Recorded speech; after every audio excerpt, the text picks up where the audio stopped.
किस श्राप के कारण स्त्रियों को मासिक धर्म आता है? आखिर स्त्रियों को मासिक धर्म क्यों आता है? मित्रों, प्रत्येक स्त्री को हर महीने मासिक धर्म तो आता ही है, पर आज के इस वीडियो में मैं आपको ये भी बताऊंगा कि स्त्रियों को किस श्राप की वजह से मासिक धर्म की पीड़ा होती है, और तो और मासिक धर्म के दौरान स्त्रियों को कौन से कार्य नहीं करने चाहिए। और दोस्तों, जब स्त्रियों को मासिक पीड़ा होती है तो कुछ लोग स्त्रियों को क्यों अछूत समझने लगते हैं। मित्रों, मैं आपको ये सब एक कथा के माध्यम से बताऊंगा कि आखिर स्त्रियों को मासिक पीड़ा क्यों होती है। तो मित्रों, चलिए जानते हैं आखिर किस श्राप के कारण स्त्रियों को मासिक धर्म आता है। नमस्कार दोस्तों, स्वागत है आप सभी का आपके अपने YouTube चैनल में।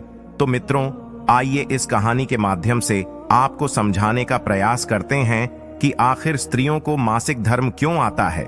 लेकिन उससे पहले, हे हरि विष्णु, जो भी दर्शक इस वीडियो को लाइक करे और चैनल को सब्सक्राइब करके कमेंट में जय माता लक्ष्मी नारायण लिखे, उन पर मां लक्ष्मी का आशीर्वाद हमेशा बना रहे, उनके घर में धन की कभी कोई कमी न रहे, उनका घर हमेशा खुशियों से भरा रहे। मित्रों, यदि आप इस वीडियो को पूरा देखते हैं और कहानी को ध्यान से सुनते हैं, तभी जाकर आपको पूर्ण तरीके से ये जानकारी मिल पाएगी कि आखिर किस श्राप के कारण स्त्रियों को मासिक धर्म आता है। इसलिए मित्रों, कहानी को पूरा ही सुने, क्योंकि मित्रों ये कहानी आपको एक नई जानकारी और बहुत अच्छी सीख देकर जाएगी। दोस्तों, एक बार मां लक्ष्मी भगवान विष्णु से पूछती हैं, हे प्रभु, आज मेरे मन में एक प्रश्न को लेकर शंका उत्पन्न हो रही है। प्रभु, इस विश्व जगत में केवल आप ही मेरे मन में उठ रही मेरी इस शंका का समाधान कर सकते हैं। मां लक्ष्मी जी की बात सुनते ही भगवान विष्णु जी कहें, हे प्रिय, तुम्हारे मन में जो भी प्रश्न है, जिसकी वजह से तुम्हें शंका हो रही है, वह तुम निसंकोच होकर पूछो। मैं तुम्हारे मन में उठ रही सभी शंकाओं का समाधान अवश्य करूंगा। तब मां लक्ष्मी जी कहती हैं, हे नाथ, वह कौन सा श्राप है जिसके कारण स्त्रियों को मासिक धर्म की पीड़ा सहन करनी पड़ती है? माता लक्ष्मी ने अपना दूसरा प्रश्न पूछते हुए कहा, हे प्रभु, एक स्त्री को मासिक धर्म में वो कौन से कार्य नहीं करने चाहिए जिससे वो अपने ऊपर लगने वाले पाप से बच सके? तब भगवान विष्णु कहते हैं, हे लक्ष्मी, तुमने संपूर्ण मानव जाति के कल्याण हेतु अत्यंत उत्तम प्रश्न किया है। मैं तुम्हारे इन सभी प्रश्नों का उत्तर तुम्हें बलराम नामक एक पुरुष के जीवन में हुई घटनाओं के माध्यम से दूंगा, जिससे प्रिय तुम्हें तुम्हारे प्रश्नों का उत्तर इस कथा के माध्यम से प्राप्त हो जाएगा। यह कथा इतनी पावन है कि इस कथा के श्रवण करने मात्र से ही समस्त मनुष्यों के पापों का नाश हो जाता है। जो भी गृहस्थ जीवन में है और वह पति पत्नी इस कथा को ध्यान पूर्वक सुनते हैं, तो उन्हें सुख और सौभाग्य की प्राप्ति होती है। इसलिए हे देवी लक्ष्मी, मैं जो कथा आपको सुनाने जा रहा हूं, आप भी इस कथा को ध्यान पूर्वक पूरा अंत तक अवश्य सुनिएगा। अब देवी लक्ष्मी कहती है, हे नाथ, यह बलराम कौन था और उनके जीवन में कौन सी घटनाएं हुई थीं? हे प्रभु, मैं इस कथा को सुनने के लिए उतावली हो रही हूं। कृपया आप इस कथा को मुझे सुनाइए। मैं इसे ध्यान पूर्वक पूरा अवश्य सुनूंगी और संपूर्ण विश्व जगत में विख्यात भी करूंगी। तब भगवान विष्णु कथा सुनाना आरंभ करते हैं और कहते हैं कि हे देवी लक्ष्मी, पूर्व काल की बात है। निर्मल देश में एक अत्यंत सुंदर नगरी थी। उस नगरी में बलराम नाम का एक ब्राह्मण रहा करता था। बलराम को समस्त वेदों और शास्त्रों का ज्ञान था। वह एक तेजवान और परम बुद्धिमान, गुणवान तथा धर्म के मार्ग में खुद की आहुति दे देने वाला एक ब्राह्मण था। सभी वर्णों के लोग बलराम को बड़ा सम्मान देते थे। बलराम प्रतिदिन यज्ञ करता था, दान धर्म के साथ संध्या उपासना भी किया करता था। बलराम पशुपुत्र, बंधु, बांधव तथा धन संपत्ति से संपन्न थे। बलराम की पत्नी का नाम गायत्री था। वह भी अत्यंत चरित्रवान, गुणवान तथा पतिव्रता धर्म का पालन करने वाली स्त्री थी। एक दिन बलराम और उसकी पत्नी गायत्री ने मिलकर अपने घर पर सत्यनारायण भगवान की पूजा रखी और सभी ब्राह्मणों को स्वयं जाकर निमंत्रण दिया। साथ ही नगर में निवास करने वाले समस्त मनुष्यों को उसने पूजा के लिए बुलाया। बलराम की पत्नी गायत्री ने अपने घर पर अनेक प्रकार का भोजन भी बनाया था और सभी को भोजन के लिए बुलाया। उसके बाद पूजा के दिन समस्त ब्राह्मण उसके घर पर पधारे।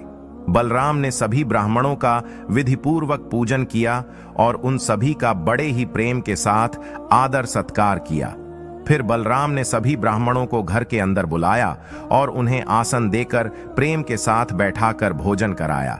ब्राह्मणों को भोजन करा के उनकी भूख की तृप्ति समाप्त करने के बाद बलराम ने भगवान का स्मरण करते हुए जिन जिन को बलराम ने बुलाया था उन सभी को वस्त्र आदि का दान करके विदा किया। वे सभी ब्राह्मण बलराम को आशीर्वाद देकर वहां से प्रस्थान कर गए। उसके बाद बलराम ने अपने परिवार के सभी मित्र, भाई बंधु तथा अनेक भूखे लोगों को भोजन करवाया। इस प्रकार से बलराम ने सभी को भोजन कराकर और पूजा संपन्न करके सभी को विदा करके जब बलराम अपने घर के द्वार के सामने गया तो उसने देखा कि उसके घर के सामने एक कुत्ता और सुअरनी आपस में कुछ बात कर रहे थे। जब ब्राह्मण बलराम ने उस कुत्ता और सुअरनी की पूरी बात सुनी तो बलराम को बड़ा आश्चर्य हुआ। वह कुत्ता और सुअरनी उसके माता पिता ही थे जो पिछले जन्म के पाप कर्मों के कारण इस जन्म में कुत्ता और सुअरनी बन गए हैं। तब वह ब्राह्मण बलराम मन ही मन सोचने लगा, ये दोनों तो साक्षात मेरे माता पिता हैं जो मेरे घर पर पशु बनकर आए हैं। भगवान ने किस कारण से इन दोनों को पशु बना दिया है? किस पाप के कारण मेरे माता पिता को ये पशु का शरीर प्राप्त हुआ है? बलराम ने सोचा कि अब मैं इनके उद्धार के लिए क्या करूं। इस प्रकार विचार करते हुए बलराम को रात भर नींद नहीं आई और वह रात भर भगवान का स्मरण करते हुए वो सोच विचार करने लगा। उसने सोचा कि मैं अपने माता पिता की मुक्ति के लिए क्या करूं। तब उसे याद आया कि मेरे माता पिता की आत्मा की मुक्ति का उपाय केवल मुनि वशिष्ठ जी ही बता सकते हैं। सुबह होते ही बलराम ने स्नान आदि कार्य संपन्न करके मुनि वशिष्ठ जी से मिलने के लिए उनके आश्रम पर जा पहुंचा। आश्रम के अंदर प्रवेश करते ही मुनि वशिष्ठ जी ने बलराम का स्वागत किया और वशिष्ठ जी बलराम से कहने लगे, हे ब्राह्मण श्रेष्ठ, आप आज किस कारण से हमारे आश्रम में पधारे हैं? आप बड़े ही दुखी दिख रहे हैं। आपके दुख का कारण क्या है? बलराम कहता है, हे मुनिवर, आपको मेरा प्रेम भरा प्रणाम। हे मुनिवर, आज आपके दर्शन मात्र से मेरा जन्म सफल हो गया। परंतु हे मुनिवर, यहाँ आज मैं आपके पास अपनी एक शंका को लेकर आया हूं। कृपया आप ही अब मुझे इस दुख से बाहर निकाले। हे प्रभु, मुझे इस शंका से आजाद कीजिए। मैं अत्यंत दुखी और दुर्बल हो गया हूं। वशिष्ठ जी ने आगे कहा कि हे ब्राह्मण देव, आप दुखी मत होइए। आपकी जो भी शंका है वह निसंकोच होकर मुझसे पूछो। मैं अवश्य तुम्हारी शंका का समाधान करूंगा। फिर बलराम कहता है, हे मुनिवर, कल मैंने अपने घर पर भगवान सत्यनारायण का पूजन करवाया था तथा अनेक ब्राह्मणों को और भूखे लोगों को भोजन कराया। मैंने सब कुछ विधि पूर्वक पूजन किया। फिर जब मैं अपने घर के बाहर अपने मेहमानों को अपने द्वार तक छोड़ने आया तो मैंने देखा कि मेरे द्वार पर एक कुत्ता और एक सुअरनी दोनों मेरे घर के सामने खड़े होकर बात कर रहे थे। सबसे पहले तो वो कुत्ता उस सुअरनी से इस प्रकार से कहने लगा कि देखो, आज कैसी घटना घटी। हमारे पुत्र के घर में ब्राह्मणों के भोजन के लिए जो दूध रखा था, एक सांप ने उस दूध के बर्तन में अपना विश्व उगल दिया था, जिसे देखकर मुझे बड़ी चिंता होने लगी, क्योंकि उसी दूध से भोजन बनने वाला था। अगर मेरे पुत्र के घर पर उस विषैले दूध से कुछ बनाया जाता और सभी लोग उस दूध को खा लेते तो उन सब की मृत्यु हो जाती। इसीलिए मैंने उस बर्तन में से सारा दूध पी लिया। लेकिन जब मेरी बहू की दृष्टि मुझ पर पड़ी तब उसने मुझे डंडों से खूब पीटा, जिससे मेरे शरीर का अंग भंग हो गया। अब मुझे बहुत पीड़ा हो रही है और इसी वजह से मैं लड़खड़ाते हुए चल रहा हूं। मुझसे यह पीड़ा सहन नहीं हो रही है। कुत्ते की बात को सुनकर वह सुअरनी बहुत दुखी हो गई और वह अपना वृतांत सुनाने लगी और बोली कि हे प्रीतम, अब मैं तुम्हें मेरे दुख का कारण सुनाती हूं। पूर्व जन्म में मैं इस ब्राह्मण की माता थी, परंतु आज इस ब्राह्मण ने सभी लोगों को भोजन कराया, किंतु इसने मेरे सामने घास तक नहीं डाली और न ही मुझे जल पिलाया। बलराम बोला कि हे मुनिवर, इसी कारण से मैं बहुत दुखी हूं। फिर बलराम कहने लगा, इस प्रकार से अपने माता पिता को एक कुत्ता और सुअरनी के रूप में ऐसा बोलते हुए देखकर मुझे बड़ा दुख हो रहा है। हे मुनिवर, मुझे रात भर नींद नहीं आई। हर क्षण मुझे बस यही चिंता सताए जा रही है कि मैंने कभी कोई पाप नहीं किया। हमेशा धर्म के कार्य किए हैं, परंतु फिर भी मेरे माता पिता को ऐसे कष्ट झेलने पड़ रहे हैं। हे मुनिवर, यही मेरी शंका है। इसी कारण आज मैं आपके पास आया हूं। कृपया आप अपनी दिव्य शक्ति से पता करके मुझे बताइए कि किस कारण से मेरे माता पिता की ऐसी दुर्दशा हुई है और उनकी मुक्ति के लिए मुझे कौन सा कर्म करना होगा। तब मुनि वशिष्ठ जी ने ध्यान लगाते हुए वह सब कुछ देख लिया और उस ब्राह्मण के माता पिता के पूर्व जन्म के कर्मों के बारे में बलराम से कहने लगते हैं। हे ब्राह्मण, तुम्हारे माता पिता ने पिछले जन्म में घोर पाप किया है।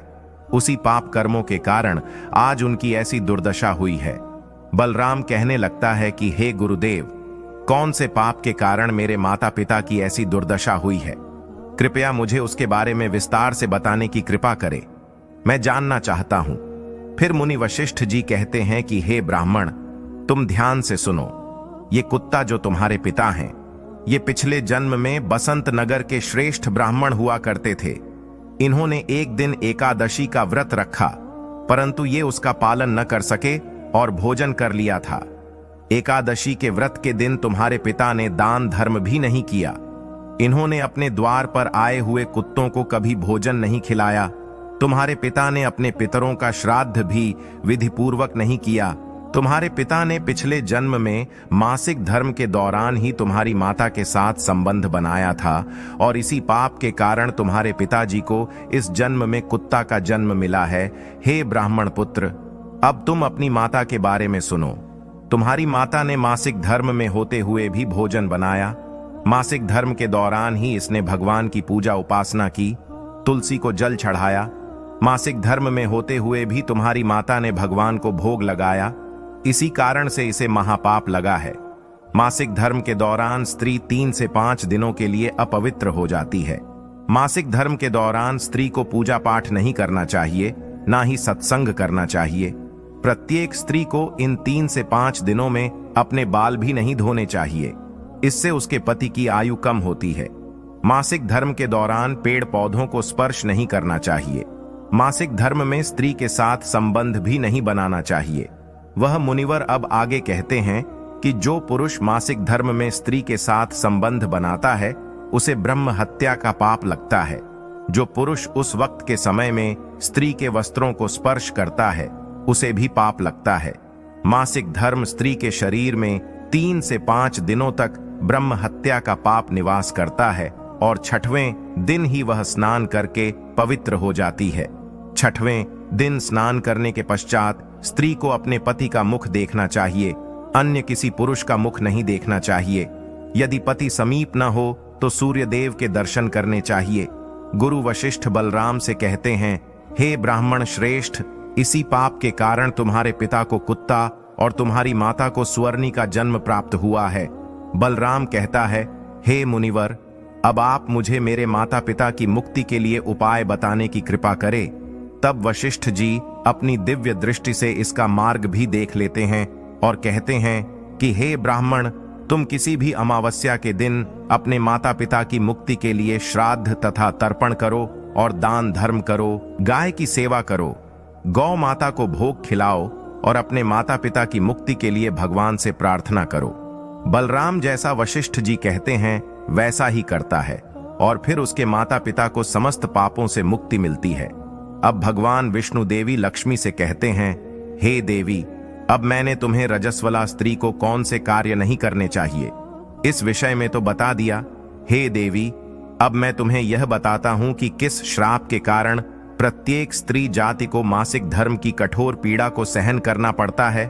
तब मां लक्ष्मी जी बोली, हे नाथ, आपके इस प्रश्न के उत्तर से प्रत्येक स्त्री जाति की रक्षा होगी। मैं स्वयं उनके साथ रहकर उनको इस विषय में मार्ग प्रदान करूंगी। तब भगवान विष्णु कहते हैं, हे देवी, ठीक है, मैं तुम्हें इस प्रश्न का उत्तर भी दे देता हूं। प्राचीन में कालकेय नाम का एक प्रसिद्ध दानव हुआ करता था। दानव होने के कारण उनका स्वभाव दानवीय प्रवृत्ति का था और वो हमेशा ही युद्ध करने के लिए तत्पर रहते थे। फिर अचानक से एक दिन सभी दानव वृत्रासुर दानव के साथ मिलकर स्वर्ग लोक पर आक्रमण करने लगते हैं। उन असुरों के पास भयंकर शक्तिशाली अस्त्र खंजर थे, जिसका सभी देवता सामना नहीं कर सके और स्वर्ग लोक से भागकर ब्रह्मदेव के पास आ गए और फिर उन्होंने ब्रह्मा जी को सब कुछ कह सुनाया। तब ब्रह्मदेव ने उन्हें असुरों को परास्त करने का उपाय बताते हुए कहा, हे इंद्र, तुम इसी क्षण महर्षि दधीचि के पास चले जाओ। वे तुम्हें अपनी शरीर की हड्डियों से तुम्हें अस्त्र शस्त्र प्रदान करेंगे और तुम उन्हीं अस्त्रों का प्रयोग करके वृत्रासुर का वध कर सकोगे। फिर सभी देवता महर्षि दधीचि के आश्रम पर जाते हैं और वे सभी उनसे प्रार्थना करते हैं और महर्षि दधीचि से अस्त्र प्रदान करने की विनती करते हैं। फिर संसार के कल्याण के लिए महर्षि दधीचि अपने ही शरीर की हड्डियों से अस्त्र का निर्माण करते हैं। उन्हीं अस्त्रों में से एक वज्र नाम का अस्त्र होता है, जिस अस्त्र को देवराज इंद्र धारण कर लेते हैं और फिर से सभी देवतागण वृत्रासुर के साथ युद्ध करने के लिए निकल जाते हैं। उसके उपरांत देवताओं और दानवों के बीच भीषण युद्ध होता है। सभी देवता आकाश में दानवों से युद्ध करने के लिए एकत्रित हो जाते हैं, उन सभी पर प्रहार करने लगते हैं। कई दिनों तक इस प्रकार से दैत्यों और देवताओं के बीच में भीषण युद्ध चलता है। फिर देवराज इंद्र और वृत्रासुर आमने सामने आ जाते हैं। दोनों के बीच युद्ध होता है और देवराज इंद्र अपने वज्र का प्रहार करके वृत्रासुर को मार डालते हैं। उसके शरीर में एक ब्रह्म हत्या वास करती थी। वह उस दानव वृत्रासुर की मृत्यु होते ही उसके शरीर से ब्रह्म हत्या बाहर निकलती है और इंद्र का पीछा करने लगती है। फिर वह ब्रह्म हत्या देवराज इंद्र के शरीर में प्रवेश कर लेती है, जिससे इंद्र को ब्रह्म हत्या का पाप लगता है। देवराज इंद्र ब्रह्मदेव के पास जाते हैं और उनसे ब्रह्म हत्या से छुटकारा पाने का उपाय पूछते हैं। ब्रह्मदेव उस ब्रह्म हत्या को इंद्र के शरीर से निकलने की आज्ञा देते हैं और वह ब्रह्म हत्या इंद्र के शरीर से बाहर निकलकर ब्रह्मदेव से कहने लगती है, हे परमपिता ब्रह्मदेव, अभी तक मैं वृत्रासुर के शरीर में निवास कर रही थी, क्योंकि उसने अनेक ब्राह्मणों की हत्याएं की थीं। जब इंद्र ने वृत्रासुर की हत्या की तो मैं इंद्र के शरीर में वास करने लगी। अब आप ही मुझे कोई उचित स्थान दीजिए जहां पर मैं रह सकूं। फिर ब्रह्मदेव कहते हैं, ब्रह्म हत्या मैं तुम्हें उचित स्थान देता हूं। ब्रह्मदेव ने ब्रह्म हत्या के 4 भाग कर दिए और कहा, ब्रह्म हत्या, तुम्हारा 1/4 भाग अग्नि के भीतर रहेगा, क्योंकि जो भी मनुष्य अग्नि को आहुति नहीं देगा तुम उसके शरीर में प्रवेश कर लेना। ब्रह्मदेव ने फिर कहा कि तुम्हारा दूसरा 1/4 भाग जल के भीतर रहेगा। जो भी जल में थूकेगा अथवा जल में मल मूत्र का त्याग करेगा तुम उसके शरीर में प्रवेश करोगे। फिर तीसरा 1/4 भाग पेड़ पौधों और वृक्षों के भीतर रहेगा। जो भी मनुष्य अकारण ही वृक्षों को काटेगा उसे भी ब्रह्म हत्या का पाप लगेगा। उसके बाद ब्रह्मदेव ने अप्सराओं को बुलाया और कहा, हे अप्सराओं, इस ब्रह्म हत्या का 1/4 भाग तुम ग्रहण करो। फिर अप्सराएं कहने लगी, हे प्रभु, अगर आपकी यही आज्ञा है तो हम इसे आपकी आज्ञा से ग्रहण करने के लिए तैयार है, किंतु हमें भी इससे मुक्ति का कोई उपाय बताइए। फिर ब्रह्मदेव कहने लगे कि हे अप्सराओं, जो भी पुरुष मासिक धर्म में स्त्री के साथ संबंध बनाएगा उसके अंदर यह ब्रह्म हत्या प्रवेश कर जाएगी। इस प्रकार से ब्रह्म हत्या के 4 भाग हुए, एक अग्नि में, दूसरा जल में, तीसरा वृक्षों में और चौथा स्त्रियों के अंदर प्रवेश कर गया। उसी ब्रह्म हत्या के भाग के कारण स्त्रियों को मासिक धर्म आता है। जो भी पुरुष मासिक धर्म के दौरान स्त्रियों को स्पर्श करता है अथवा उनके साथ संबंध बनाता है उसे ब्रह्म हत्या का पाप लगता है। अब आगे भगवान विष्णु कहते हैं, हे देवी, इस प्रकार से मैंने आपको स्त्री के रजस्वला होने के पीछे की कथा और रजस्वला स्त्री को कौन से कार्य नहीं करने चाहिए इसके विषय में बता दिए हैं। अब माता लक्ष्मी कहती हैं, हे प्रभु, आज आपने मुझे बहुत ही महत्वपूर्ण ज्ञान दिए हैं। मैं भी आपको वचन देती हूँ, जो भी स्त्री मासिक धर्म के दौरान पूजा पाठ करेगी, पति के साथ संबंध रखेगी, उसके घर में मैं प्रवेश नहीं करूंगी। तो मित्रों, यही कारण है कि मासिक धर्म के दौरान किसी भी स्त्री को छूना पाप माना गया है। मासिक धर्म के दौरान स्त्रियों को यह कार्य नहीं करने चाहिए। मित्रों, मैं उम्मीद करता हूँ ये जानकारी आपको जरूर पसंद आई होगी। दोस्तों, यदि आपको यह वीडियो पसंद आई हो तो प्लीज आप इस चैनल को सब्सक्राइब अवश्य करें, वीडियो को लाइक करें और दोस्तों सच्ची श्रद्धा से कमेंट में जरूर लिखें, जय श्री हरि विष्णु।